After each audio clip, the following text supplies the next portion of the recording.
Hello दोस्तों, welcome to Arjun Warrior education channel. आज हम लोग कंप्यूटर का प्रैक्टिस सेट नंबर 2 करने जा रहे हैं, जो computer daily practice set 2 number है, जो important question for all exam, जितने भी एग्जाम है सभी के लिए इम्पोर्टेंट है। अब देखिए यहाँ ये क्वेश्चन जो है आपका, यहाँ देखिए फर्स्ट क्वेश्चन क्या कर रहा है। देखिए कह रहा है कि विंडोज कंप्यूटर पर फाइल और फोल्डर को संरचना में व्यवस्थित किया जाता है। विंडोज कंप्यूटर पर फाइल और फोल्डर को संरचना में व्यवस्थित किया जाता है। किस संरचना में? तो ये व्यवस्थित किया जाता है ट्री में। किस में? ट्री में। फाइल और फोल्डर को ट्री संरचना में व्यवस्थित किया जाता है। ठीक है, अब देखिए यहाँ कह रहा है कि इसका की पॉइंट क्या है। डेटा संचार में एक ट्री एक नॉन लीनियर स्ट्रक्चर का प्रतिनिधित्व करता है, जहां डेटा को हायरार्की वे से स्टोर किया जाता है। हायरार्की वे से स्टोर किया जाता है, मतलब एक के बाद एक। उदाहरण के लिए एक विश्वविद्यालय में डीन शीर्ष पद पर होता है। डीन के अधीन विभाग के प्रमुख प्रोफेसर, एसोसिएट प्रोफेसर और सहायक प्रोफेसर होते हैं। अब कह रहा है कि विंडोज विंडोज कंप्यूटर पर फाइलें और फोल्डर्स एक हायरार्की ट्री स्ट्रक्चर में व्यवस्थित रहता है। यह स्ट्रक्चर यूजर को फाइलों को उचित स्थान पर रखने या एक्सेस करने में सहायता करती है। ट्री स्ट्रक्चर मुख्य बिंदुओं पर नीचे चर्चा की गई है। ट्री डेटा स्ट्रक्चर बनाने के लिए कई स्तरों को हायरार्की तरीके से जोड़ा जाता है। ट्री डेटा स्ट्रक्चर में डेटा किसी सेकेंटियल तरीके का अनुसरण नहीं करता। अब क्या कह रहा है कि एमएस वर्ड 365 में कंट्रोल+E किसका कीबोर्ड शॉर्टकट की है? कंट्रोल+की ये शॉर्टकट की है सेलेक्टेड टेक्स्ट को सेंटर अलाइनमेंट करने के लिए, मतलब सेलेक्टेड टेक्स्ट को सेंटर अलाइन करने के लिए। ठीक है, सेंटर अलाइन करने के लिए। अब देखिए कह रहा है कि पहली पीढ़ी के कंप्यूटर को किसके रूप में चिन्हित किया जा सकता है। पहले पीढ़ी के कंप्यूटर को किसके रूप में चिन्हित किया जा सकता है? तो ये हो गया आपका कौन सा? Digital computer. कौन सा कंप्यूटर? Digital computer. कह रहा है डिजिटल कंप्यूटर। कह रहा है कंप्यूटर टेक्नोलॉजी जनरेशन में पहला युग 1946 से 1959 तक था।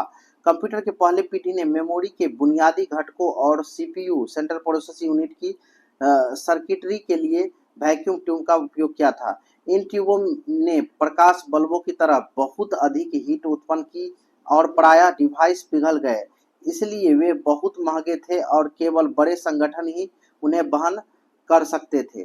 पहली पीढ़ी के कंप्यूटर के डिजिटल कंप्यूटर के रूप में वर्णित किया जा सकता है। कह रहा है कि यह पीढ़ी मुख्य रूप से बैच प्रोसेसिंग ऑपरेटिंग सिस्टम का उपयोग करती थी। मतलब प्रथम पीढ़ी कौन था? बैच प्रोसेसिंग ऑपरेटिंग सिस्टम का उपयोग करती थी। ये VBI है। पंच कार्ड, पंच टेप और मैग्नेटिक टेप का उपयोग इनपुट और आउटपुट डिवाइस के रूप में किया जाता था। कह रहा है कि इस पीढ़ी के कंप्यूटर मशीन लैंग्वेज को अपनी प्रोग्रामिंग लैंग्वेज के रूप में प्रयोग करते थे। ENIAC, एडवैक, यूनिवैक, IBM 704 और IBM 650 इस पहली पीढ़ी के कंप्यूटिंग में उपयोग किया जाने वाला कंप्यूटर है। दूसरी पीढ़ी के कंप्यूटर में उपयोग की जाने वाली टेक्नोलॉजी एक ट्रांजिस्टर है। क्या है? ट्रांजिस्टर है। ट्रांजिस्टर के पीछे प्रयुक्त सामग्री अर्धचालक सेमीकंडक्टर से बनी होती है। तीसरी पीढ़ी के कंप्यूटर में उपयोग की जाने वाली technology IC chip integrated circuit है। इस पीढ़ी हाई लेवल लैंग्वेज का प्रयोग किया जाता है। चौथी पीढ़ी के कंप्यूटर में उपयोग की जाने वाली technology VLSI very large scale और माइक्रो प्रोसेसर है। पांचवी पीढ़ी के कंप्यूटर में उपयोग की जाने वाली टेक्नोलॉजी ULSI है, ultra ultra large scale integrated. ठीक है, अब कह रहे हैं क्या? कह रहा है जीमेल यदि आप किसी मेल को डिलीट करते हैं, जीमेल में यदि आप किसी मेल को डिलीट करते हैं, वह फोल्डर में चला जाता है। किस फोल्डर में चला जाता है? जब जीमेल में किसी मेल को आप डिलीट करते हैं तो वह ट्रैश फोल्डर में चला जाता है। कहाँ चला जाता है? ट्रैश फोल्डर में। जीमेल में यदि आप किसी ईमेल को डिलीट करते हैं तो वह ट्रैश फोल्डर में चला जाता है। कहाँ चला जाता है? ट्रैश फोल्डर में। अब देखिए, आपके द्वारा डिलीट किया गया मैसेज 30 दिनों तक आपके ट्रैश में रहता है। उस बिंदु के बाद यह परमानेंटली इरेज हो जाती है। जीमेल और गूगल एप्स पर स्टोर किया गया मैसेज डिफॉल्ट रूप से आर्काइव फोल्डर या ऑल मेल में जाता है, जबकि एक डिलीट किया गया मैसेज ट्रैश फोल्डर में चला जाता है।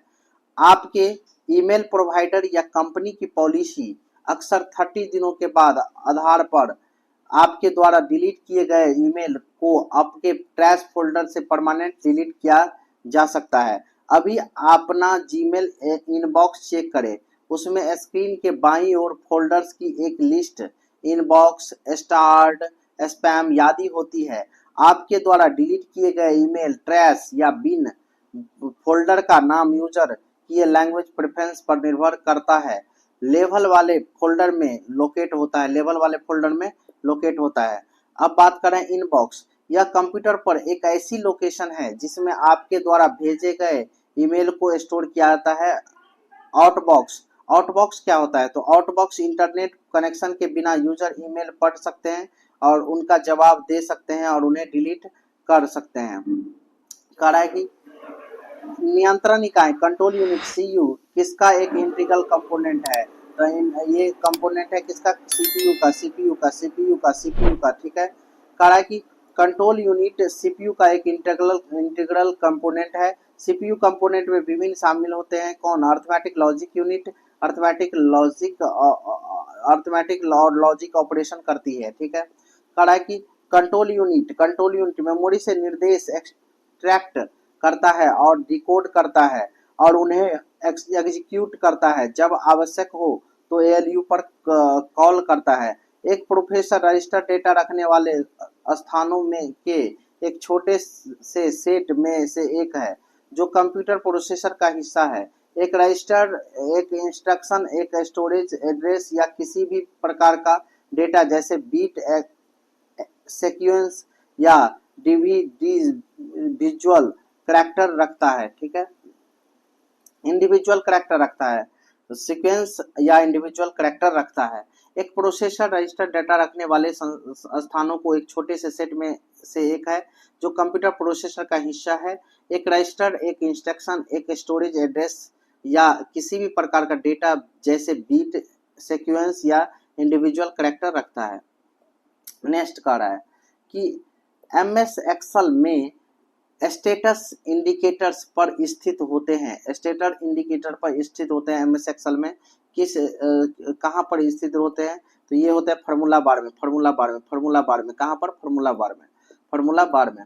कह रहा है कि एक्सेल में फार्मूला बार, एक्सेल में formula bar Excel worksheet window के शीर्ष पर एक विशेष टूलबार है जिसे फंक्शन सिंबल इफेक्ट्स के साथ लेबल किया गया है। आप इसका उपयोग एक नया फार्मूला एंटर करने के लिए या किसी एग्जिस्टिंग को कॉपी करने के लिए कर सकते हैं। टूलबार को बार भी कहा जाता है, टूलबार को बार भी कहा जाता है। स्टैंडर्ड टूलबार एक ग्राफिकल कंट्रोल एलिमेंट है जिस पर ऑन स्क्रीन आइकन का उपयोग किया जा सकता है। एक टूलबार अक्सर प्रोग्राम में आमतौर पर उपयोग किए जाने वाले कार्यों तक क्विक एक्सेस की अनुमति देता है। इसे रिबन के नाम से भी जाना जाता है। किसके नाम से? रिबन के नाम से भी जाना जाता है। कह रहा है कि सामान्य कंप्यूटर कीबोर्ड में कितने फंक्शन की उपलब्ध होता है? समान कंप्यूटर कीबोर्ड में कितने फंक्शन की उपलब्ध होता है? तो ये होता है 12 फंक्शन की। कितना है? 12, F1 से F12 तक। कह रहा है कि कीबोर्ड कंप्यूटर सिस्टम का एक इनपुट पेरिफेरल या यूजर से इनपुट लेता है और इसे सिस्टम को भेजता है। कीबोर्ड अक्षरों और संख्या और विशेष करैक्टरों से मिलकर बना होता है। मतलब इसमें 12 फंक्शन की भी है जो F1 से F12 तक शुरू होती है और अन्य कंट्रोल की जैसे शिफ्ट, कंट्रोल, ऑल्ट, टैब आदि इसमें 104 की है। कीबोर्ड को टाइपिंग डिवाइस के रूप में पहचाना जाता है। कंप्यूटर शब्द की उत्पत्ति कंप्यूटर भाषा से हुई है। वर्ष 1833 में अंग्रेज मैकेनिकल इंजीनियर चार्ल्स बेबेज ने पहला एनालिटिकल इंजन तैयार किया। इन्हें कंप्यूटर का जनक भी कहा जाता है। किसको? चार्ल्स बेबेज को। शुरुआत कंप्यूटर का उपयोग बड़ी संख्या की गणना के लिए किया जाता था और केवल थोड़ी मात्रा में डेटा ही स्टोर कर सकता। संचालन को सुचारू रूप से एग्जीक्यूट करने के लिए कंप्यूटर के सॉफ्टवेयर और हार्डवेयर भाग एक साथ रन हो रहे हैं। कंप्यूटर के हार्डवेयर भाग कंप्यूटर के मूर्त भाग होते हैं जो इनपुट जैसे कीबोर्ड, माउस, स्कैनर आदि और प्रोसेस जैसे सीपीयू एकत्र करते हैं। यह और इसे संबंधित आउटपुट डिवाइस जैसे मॉनिटर, प्रिंटर आदि पर डिस्प्ले करता है। कभी कभी यह प्रोसेसर डेटा को मेमोरी में स्टोर करता है। कह रहा है कि MS पावर पॉइंट स्लाइड में टेक्स्ट जोड़ने के लिए निम्नलिखित में से किसका उपयोग किया जाता है। तो MS पावर पॉइंट में स्लाइड में टेक्स्ट जोड़ने के लिए किसका उपयोग किया जाता है, तो ये क्या आता है, टेक्स्ट बॉक्स का उपयोग। किसका, टेक्स्ट बॉक्स का उपयोग किया जाता है। टेक्स्ट बॉक्स, पावर पॉइंट ने टेक्स्ट बॉक्स को एक ग्राफिकल ऑब्जेक्ट के रूप में संदर्भित किया जाता है, जहां उपयोगकर्ता टेक्स्ट को इंसर्ट कर सकता है और आवश्यकता के अनुसार टेक्स्ट बॉक्स को प्रेजेंटेशन में कहीं भी ले जा सकता है। नोट बॉक्स, नोट बॉक्स का मुख्य उपयोग स्पीकर के नोट्स को रखने के लिए होता है। इससे स्पीकर को यह याद रखने में मदद मिलेगी कि पावर पॉइंट शो पेश करते समय क्या कहना है। प्रस्तुतकर्ता दृष्टिकोण से लगभग केवल वक्ता ही नोट्स देख सकता है और दर्शक स्लाइड देखेंगे, ठीक है। अब करा कि text layer, power point presentation में टेक्स्ट लेयर उपयोगकर्ता का image, bulletin list, transition, animation, chart, video आदि जोड़कर इंसर्ट करके प्रेजेंटेशन को सुशोभित करने में मदद करती है। कमेंट बॉक्स, कमेंट बॉक्स का मुख्य कार्य प्रेजेंटेशन के बारे में फीडबैक देना। पावर पॉइंट प्रेजेंटेशन में प्रेजेंटेशन को बढ़ाने के लिए आकृतियों का उपयोग किया जाता है, स्मार्ट आर्ट एक ग्राफिक है जिसका उपयोग पावर पॉइंट कंटेंट की श्रेणी को सुचारू रूप से बनाने के लिए किया जाता है। यदि टेक्स्ट और संख्याओं वाली प्रेजेंटेशन दिखाने के लिए बहुत अधिक कंटेंट है तो टेबल का सबसे अच्छा विकल्प है। कंटेंट को बिंदुवार तरीके से लिखने के लिए बुलेट का प्रयोग किया जाता है। डिफॉल्ट रूप से MS एक्सेल वर्कशीट के सभी डेटा को प्रिंट करता है, लेकिन आप प्रिंट एरिया कमांड या पेज सेटअप डायलॉग बॉक्स का उपयोग करके एक विशेष प्रिंट एरिया को स्पेसिफाइड कर सकते हैं। यदि आप पूरी वर्क बुक को डिफॉल्ट रूप से प्रिंट करना चाहते हैं तो आप प्रिंट व्हाइट सेटिंग को एक्टिव वर्कशीट की डिफॉल्ट सेटिंग से बदल सकते हैं। फिर आप इस मैक्रो को उस बॉटम में ऐड करके सकते हैं जिसके आपके क्विक एक्सेस टूलबार पर बनाए जाते हैं। आपने क्विक एक्सेस टूलबार पर बनाया है। पूरी वर्कबुक को प्रिंट करने के लिए बस बटन पर क्लिक करें। अलग अलग एक्सेल वर्कशीट या पूरी वर्कबुक पर एक बार में प्रिंट करें। वर्कशीट पर क्लिक करने के लिए करने के बाद आप जिससे डाटा के रेंज को प्रिंट करना चाहते हैं उसे चुनें। उस रेंज सेल चुनें जिसे आप प्रिंट करना चाहते हैं। जब आप नॉन कंटिन्यूअस सेल को सेलेक्ट करने के लिए सेल चुनते हैं तो कंट्रोल की को प्रेस करे रखें, ओके इनपुट करें। शॉर्टकट कंट्रोल+P, प्रिंट का शॉर्टकट होता है कंट्रोल+P का उपयोग उन पेजों को सेलेक्ट करने के लिए किया जाता है जिन्हें प्रिंट किया जाना है। कह रहा है कि निम्नलिखित में से क्या इंटरनेट पर डाटा संचार के लिए एक जाना माना प्रोटोकॉल है। तो ये है आपका TCP और IP, इंटरनेट प्रोटोकॉल और ट्रांसमिशन कंट्रोल प्रोटोकॉल। अब देखिए यहाँ TCP और IP, TCP/IP का पूर्ण रूप ट्रांसमिशन कंट्रोल प्रोटोकॉल होता है, इंटरनेट प्रोटोकॉल होता है। स्थापित नेटवर्क के वार्तालाप को बनाए रखने के लिए TCP प्रोटोकॉल का उपयोग किया जाता है। TCP का उपयोग एप्लीकेशन लेयर में किया जाता है। TCP डेटा को अलग लेवल तक पहुंचाने के लिए भी उत्तरदायी है। कह रहा है कि यह सिस्टम के बीच विश्वसनीय और एरर फ्री कम्युनिकेशन प्रदान करने के लिए जिम्मेदार है। कह रहा है कि डेटा ऑर्डरिंग और सेगमेंटेशन करें। इसमें एक एक्नॉलेजमेंट फंक्शन भी है और प्रवाह नियंत्रण तंत्र के माध्यम से डेटा के प्रवाह को नियंत्रित करता है। यह एक बहुत ही कुशल प्रोटोकॉल है, कौन, TCP और IP। लेकिन इस तरह की सुविधाओं के लिए बहुत कुछ है। ओवरहेड बढ़ने से लागत में वृद्धि होती है। HTTP हाइपरटेक्स्ट ट्रांसफर प्रोटोकॉल इसका पूर्ण रूप होता है। HTTP का मुख्य क्लाइंट और सर्वर के बीच कम्युनिकेशन बनाना होता है। किसका काम, HTTP का मुख्य काम। कर रहा है SMTP का पूर्ण रूप होता है simple mail transfer protocol. Simple mail transfer protocol का मुख्य काम TCP और IP नेटवर्क पर ईमेल सर्वर के बीच संदेशों के आदान प्रदान को संभालना होता है। एक स्कैनर एक क्या है, जब हम बात करेंगे स्कैनर एक क्या है, इनपुट डिवाइस है। क्या है, इनपुट डिवाइस है स्कैनर। कह रहा है कि कंप्यूटर के इनपुट पेरिफेरल यूजर से डेटा रिसीव करने और इसे प्रोसेस करने के प्रोसेसिंग यूनिट को सेंड करने में सहायता करते हैं। एक यूनिट डिवाइस एक अच्छा उदाहरण है क्या? स्कैनर। कह रहा है कि एक स्कैनर कंप्यूटर सिस्टम में इनपुट डिवाइस के रूप में जाना जाता है। यह पोस्टर, पत्रिकाओं, पेज या पिक्चर जैसे फोटोग्राफी, डॉक्यूमेंट इमेज को कैप्चर करने और उन्हें कंप्यूटर सिस्टम में एक इमेज फाइल के रूप में स्टोर करने के लिए जिम्मेदार है। यह optical character recognition OCR system के जरिए संभव है। OCR सिस्टम के जरिए संभव है ऑप्टिकल कैरेक्टर रिकॉग्नाइजेशन। कह रहा है कि ईमेल भेजते समय हम ईमेल के प्राइमरी रेसिपिएंट के ईमेल एड्रेस को फील्ड में रखते हैं। किसके फील्ड में रखते हैं? तो ये रखते हैं हम किसको? टू के फील्ड में। ईमेल भेजते समय हम ईमेल के प्राइमरी रेसिपिएंट के ईमेल एड्रेस को फील्ड में रखते हैं टू के फील्ड में। टू के फील्ड का उपयोग करना ईमेल शिष्टाचार के तहत टू फील्ड में ईमेल का मुख्य प्राप्तकर्ता होना चाहिए। इस फील्ड में उन प्राप्तकर्ताओं को शामिल करने की आवश्यकता है जिन्हें ईमेल को अधिक सटीक बनाने के लिए इसका जवाब देना होगा। इसका क्या कर देना होगा? जवाब देना होगा। प्राप्तकर्ता को टू फील्ड में जोड़ें। इसके अलावा आप प्राप्तकर्ता को CC और BCC दोनों फील्ड में जोड़ सकते हैं। मैसेज लिखते समय टेक्स्ट फील्ड में प्लस या @ मेंशन प्रतीक के साथ संपर्क का नाम शामिल करें। टू फील्ड प्राप्तकर्ता फील्ड जो समझने में सबसे आसान है, आपके ईमेल के मुख्य प्राप्तकर्ताओं के लिए अभिप्रेत है। ये प्राप्तकर्ता आपके मैसेज का मुख्य फोकस होना चाहिए। ईमेल में BCC blind carbon copy box आपको अन्य प्राप्तकर्ताओं के उनका नाम हाइड करते हुए एक स्पेसिफिक प्राप्तकर्ता को मैसेज का डुप्लीकेट भेजने की अनुमति देता है। BCC बॉक्स तब तक दिखाई देगा जब आप इसे टर्न ऑन करने से लेकर इसे टर्न ऑफ करने तक कोई मैसेज बनाते हैं। आपके द्वारा भेजे जा रहे ईमेल की एक कॉपी आपके द्वारा कार्बन कॉपी CC फील्ड में एंटर किए गए ईमेल एड्रेस पर भी भेजी जाएगी। टेक्स्ट प्राप्तकर्ताओं की पहली रो देखती है कि जब वे आपको ईमेल खोलते हैं तो सब्जेक्ट लाइन होती है।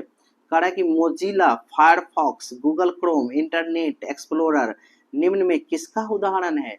ये सब उदाहरण है वेब ब्राउजर का। किसका? Mozilla Firefox, Google Chrome, internet explorer web browser का उदाहरण है। किसका उदाहरण है? वेब ब्राउजर का। शब्द वेब ब्राउजर, जिसे कभी कभी ब्राउजर के रूप में जाना जाता है, वेब पृष्ठों तक पहुंचने और देखने के लिए उपयोग किए जाने वाले प्रोग्राम को संदर्भित करता है। Microsoft Edge, internet explorer, Google Chrome, Mozilla Firefox, Apple safari लोकप्रिय वेब ब्राउजर है। फायरफॉक्स एक वेब ब्राउजर है जितना कि google.com या bing.com जैसे सर्च इंजन के लिए वेब पृष्ठ है। कह रहा है कि एक वेब ब्राउजर सॉफ्टवेयर का एक खंड होता है जो इंटरनेट एक्सेस को सक्षम बनाता है। आप टेक्स्ट टाइप कर सकते हैं और अपनी स्क्रीन पर प्रदर्शित वेबसाइटों के साथ इंटरैक्ट करने के लिए लिंक पर क्लिक कर सकते हैं। MS ऑफिस पैकेज, माइक्रोसॉफ्ट 365 के ग्राहक चलते फिरते वर्ड, एक्सेल, वन नोट या पावर पॉइंट का उपयोग करते समय फाइलों को एक्सेस कर सकते हैं, बना सकते हैं और एडिट कर सकते हैं। कह रहा है कि प्रोग्रामिंग भाषा एक लिखित भाषा का उदाहरण है जो कंप्यूटर को निर्देश देती है कि क्या करना है। एक प्रोग्रामिंग भाषा होती है जैसे पाइथन, रूबी, जावा स्क्रिप्ट, C++ और C#। कुछ उदाहरण है। प्रोग्रामिंग भाषाओं का उपयोग करके सभी कंप्यूटर प्रोग्राम और एप्लीकेशन बनाए जाते हैं। ऑपरेटिंग सिस्टम कंप्यूटर पर चलने वाले सॉफ्टवेयर का सबसे महत्वपूर्ण भाग ऑपरेटिंग सिस्टम है। यह कंप्यूटर की मेमोरी, संचालन, सॉफ्टवेयर और हार्डवेयर को नियंत्रित करता है। निम्नलिखित में से किस सॉफ्टवेयर का उपयोग फाइल के कंटेंट को कंप्रेस करके फाइल साइज को कम करने के लिए किया जाता है? किस सॉफ्टवेयर का उपयोग? तो ये होता है आपका किसका? विनजिप का, ठीक है, कंप्रेस करने के लिए।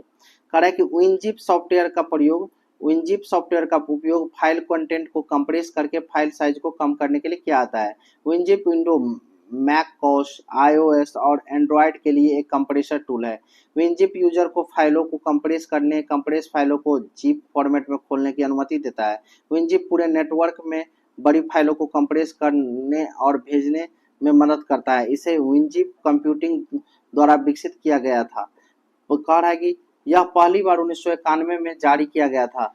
फिलिप वाल्टर कॉटेज को डेटा कंप्रेस के लिए जीप फाइल फॉर्मेट के सह-निर्माता के रूप में जाना जाता है। Adobe Acrobat reader DC software PDF को देखने और प्रिंट करने, हस्ताक्षर करने, शेयर करने और एनोटेट करने के लिए निःशुल्क विश्वसनीय वैश्विक मानक है। यह एकमात्र पीडीएफ व्यूअर है जो फॉर्म और मल्टीमीडिया सहित सभी प्रकार की पीडीएफ कंटेंट ओपन और इंटरैक्ट कर सकता है, जिसमें फॉर्म और मल्टीमीडिया भी शामिल है। कह कि एमसीएफई एंटीवायरस सॉफ्टवेयर है। एंटीवायरस एक प्रकार का सॉफ्टवेयर है जिसका उपयोग कंप्यूटर से वायरस को रोकने, स्कैन करने, पता लगाने और हटाने के लिए किया जाता है। अधिकांश एंटीवायरस सॉफ्टवेयर वायरस के हमलों से रियल टाइम सुरक्षा प्रदान करने के लिए बैकग्राउंड में स्वचालित रूप से चलते हैं। नोटपैड माइक्रोसॉफ्ट विंडोज के लिए एक सरल टेक्स्ट एडिटर और एक बेसिक टेक्स्ट एडिटिंग प्रोग्राम है जो कंप्यूटर उपयोगकर्ताओं को डॉक्यूमेंट बनाने में सक्षम बनाते हैं। सक्षम बनाते हैं। कह रहा है कि एक मैक्रो प्रोग्राम को 0 और 1 के स्ट्रिंग के रूप में लिखा जाता है। 0 और 1 के स्ट्रिंग के रूप में लिखा जाता है बैंडी मैक्रो प्रोग्राम को। कह रहा है कि मैक्रो प्रोसेसर के लिए मैक्रो कोड लिखने की एक प्रक्रिया है। मैक्रो कोड निम्न स्तरीय कोड है जो परिभाषित करता है कि मशीन स्तरीय निर्देशों को निष्पादित करते समय मैक्रो प्रोसेसर को कैसे कार्य करना चाहिए। सूक्ष्म संचालन नियंत्रण संकेतों का उपयोग करके किया जाता है। ये संकेत सूक्ष्म निर्देशों का उपयोग करके उत्पन्न होते हैं। सूक्ष्म निर्देशों के एक समूह को मैक्रो प्रोग्राम कहा जाता है। जब रोम का उपयोग नियंत्रण मेमोरी के लिए किया जाता है तो बैंडी मैक्रो प्रोग्राम यूनिट को गढ़ने के लिए सत्य टेबल प्रदान करता है। अतः विकल्प 3 से एक प्रतीकात्मक प्रोग्राम मैक्रो प्रोग्राम लिखने का एक सुविधाजनक तरीका, लेकिन यह वह तरीका नहीं जिससे मैक्रो प्रोग्राम मेमोरी में संग्रहित होता है। सांकेतिक मैक्रो प्रोग्राम को या तो असेंबलर प्रोग्राम के माध्यम से या मैक्रो प्रोग्राम के सरल होने पर उपयोगकर्ता द्वारा बैंडी में अनुवादित किया जाना चाहिए। मैक्रो इंस्ट्रक्शन फॉर्मेट को फील्ड्स में बांटा गया है। पहले फील्ड सिस्टम में मैक्रो ऑपरेशन शुरू करने के लिए कंट्रोल बिट्स प्रदान करता है। यूएसबी का पूर्ण रूप क्या है? यूनिवर्सल सीरियल बस यूएसबी का पूर्ण रूप है। कल के सेट में भी आया था। यूएसबी एक यूनिवर्सल सीरियल बस है। USB plug and plug interface जो कंप्यूटर को एक्सटर्नल और अन्य डिवाइस के साथ कम्युनिकेट करने की अनुमति प्रदान करता है। यूनिवर्सल सीरियल बस वर्जन 1.0 पहली व्यावसायिक रिलीज जनवरी 1996 में हुई थी। यूएसबी पेन ड्राइव एक सेकेंडरी टाइप की स्टोरेज डिवाइस है। यूएसबी कनेक्टर विभिन्न आकृतियों और आकार में आते हैं। वे विभिन्न प्रकार के होते हैं जिसमें मानक यूएसबी, मिनी यूएसबी और मैक्रो यूएसबी कहते हैं। इन 2 या 2 से अधिक प्रकार के कनेक्टर होते हैं। प्राइमरी स्टोरेज डिवाइस एक स्टोरेज माध्यम है जो कंप्यूटर को रन करने के दौरान कम समय के लिए मेमोरी रखता है। रैंडम एक्सेस मेमोरी रैम जो होता है और कैश दोनों प्राइमरी स्टोरेज डिवाइस है। टर्सरी स्टोरेज डिवाइस में हाई कैपेसिटी वाले डाटा आर्काइव होते हैं जिन्हें बड़ी संख्या में डिलीट करने के योग्य मीडिया जैसे टेप या ऑप्टिकल डिस्क को शामिल किया जाता है और डिजाइन किया गया है। निम्नलिखित में से कौन सा विवरण मेन फ्रेम कंप्यूटर को परिभाषित करता है? तो यह सिस्टम मुख्य रूप से बड़े संगठनों में क्रिटिकल एप्लीकेशंस के प्रायोजन के लिए लगाया जाता है जिसमें भारी मात्रा में डाटा प्रोसेसिंग की आवश्यकता होती है। ठीक है, ये आपका है सही। कह रहा है कि यह सिस्टम जो होता है कि मुख्य रूप से बड़े संगठनों और क्रिटिकल एप्लीकेशन प्रायोजन के लिए लगाया जाता है जिसमें भारी मात्रा में डाटा प्रोसेसिंग की आवश्यकता होती है। मेन फ्रेम सिस्टम को उच्च प्रदर्शन कंप्यूटर के रूप में संदर्भित किया जाता है। मेन फ्रेम कंप्यूटर भारी मात्रा में मेमोरी होती है मेन फ्रेम कंप्यूटर में। कह रहा है कि मेन फ्रेम कंप्यूटर के प्रोसेसर इस प्रकार से डिजाइन किए गए हैं कि वे अरबों गणनाओं को त्रुटियों के बिना और बहुत कम समय में संसाधित कर सकते हैं। मेन फ्रेम कंप्यूटर व्यावसायिक डेटाबेस या लेनदेन सर्वर के लिए नहीं है क्योंकि उन्हें उच्च लचीलापन और सुरक्षा की आवश्यकता होती है। यह मुख्य रूप से बड़े संगठनों में मिशन क्रिटिकल एप्लीकेशंस के लिए उपयोग किया जाता है, जिससे उच्च मात्रा में डेटा प्रोसेसिंग की आवश्यकता होती है।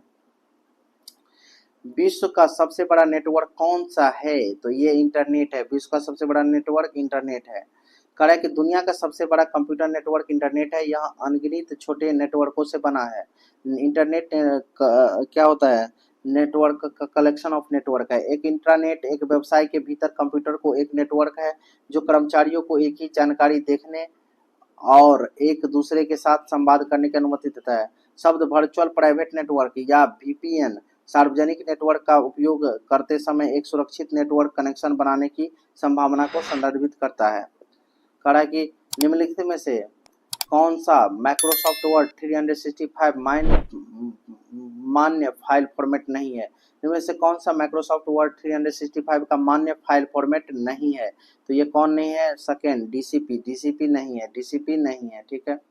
और इसके बाद आपका है कौन? डीओटीएक्स है, डीओसी है, डीओसीएक्स है, लेकिन डीपीटीएक्स नहीं है। डीओटीएक्स यह एक टेम्पलेट फाइल फॉर्मेट है जो यूजर को प्रीसेट फॉर्मेट और स्टाइल के साथ यूजेबल डॉक्यूमेंट टेम्पलेट बनाने की अनुमति देती है। डीओसीएस हालांकि यह माइक्रोसॉफ्ट वर्ड पुराने संस्करण माइक्रोसॉफ्ट 2007 से पहले वाला में उपयोग किए जाने वाले एक फाइल फॉर्मेट है। इसे वर्ड 97 से 2003 तक डॉक्यूमेंट फॉर्मेट के रूप में जाना जाता है। माइक्रोसॉफ्ट वर्ड 365 मुख्य रूप से डीओसीएस फॉर्मेट का उपयोग करता है .docx का। फिर भी यह .doc फाइल को खोल सकता है और उनके साथ काम कर सकता है। .docx डॉक्यूमेंट को सेव करने के लिए माइक्रोसॉफ्ट वर्ड 365 में यह डिफ़ॉल्ट फाइल फॉर्मेट है। यह एक XML आधारित फाइल फॉर्मेट है जिसे MS वर्ड 2007 में पेश किया गया था और तब से यह माइक्रोसॉफ्ट वर्ड डॉक्यूमेंट के लिए स्टैंडर्ड फॉर्मेट बन गया है। डीओसीएस फॉर्मेट पुराने डीओसी फॉर्मेट की तुलना में उन्नत सुविधा, बेहतर अनुकूलता और बेहतर फाइल साइज ऑप्टिमाइजेशन का समर्थन करता है। चलिए अब देखिए कुछ शॉर्टकट देखते हैं। नया डॉक्यूमेंट बनाने के लिए Ctrl+N, Ctrl+N, नया डॉक्यूमेंट बनाने के लिए Ctrl+N। मौजूदा डॉक्यूमेंट को खोलने के लिए क्या होगा? Ctrl+O, Ctrl+O। मौजूदा डॉक्यूमेंट को खोलने के लिए Ctrl+O। मौजूदा डॉक्यूमेंट को सेव करने के लिए Ctrl+ क्या होगा? S। मौजूदा डॉक्यूमेंट को सेव करने के लिए Ctrl+S। करेंट डॉक्यूमेंट को प्रिंट करने के लिए आपका Ctrl+P। अंतिम क्रिया को अनडू करने के लिए, मतलब अंतिम क्रिया जो डिलीट किया है पुनः लाने के लिए अनडू करते हैं तो Ctrl+Z। और अंतिम पिछली पूर्ववर्त क्रिया को रीडू करने के लिए, मतलब पिछली क्रिया को बार बार दोहराने के लिए रीडू करते हैं Ctrl+Y। और कहते हैं सेलेक्ट टेक्स्ट को ऑब्जेक्ट को कट करने के लिए Ctrl+X, कट करने के लिए Ctrl+X। अगर आपको कॉपी करना है तो कॉपी करने के लिए Ctrl+C। कंट्रोल सेलेक्टेड ऑब्जेक्ट को कॉपी करना है तो Ctrl+C। यदि कट या कॉपी किए गए टेक्स्ट को या ऑब्जेक्ट को पेस्ट करना है तो क्या करेंगे? Ctrl+V शॉर्टकट की। पूरे डॉक्यूमेंट को सेलेक्ट करने के लिए Ctrl+A। डॉक्यूमेंट में किसी विशिष्ट शब्द या वाक्यांश को ढूंढने के लिए हम किसका करते हैं? तब हम करते हैं Ctrl+ किसका? F, find. और इसके बाद कह रहा है कि डॉक्यूमेंट के किसी विशेष शब्द का वाक्यांश को ढूंढने और बदलने के लिए क्या करते हैं हम? Ctrl+H। हाइपरलिंक्स सेलेक्टेड टेक्स्ट को बोल्ड करने के लिए Ctrl+V। इटालिक करने के लिए Ctrl+I। Thank you for watching. दोस्तों अगर वीडियो अच्छा लगे तो शेयर कीजिए और हमारे वीडियो को लाइक कीजिए, हमारे चैनल को सब्सक्राइब कीजिए। अगर दोस्तों आप लोगों को इसका PDF चाहिए तो मेरे टेलीग्राम लिंक जो दिया गया है डिस्क्रिप्शन बॉक्स में, उसको में जाकर के आप इसको क्या कर सकते हैं? इस PDF को डाउनलोड कर सकते हैं और पढ़ सकते हैं। अगर आपको ये वीडियो पसंद आया हो तो लाइक कीजिए और ऐसे ही वीडियो के लिए हमारे चैनल को सब्सक्राइब कीजिए। Thank you for watching.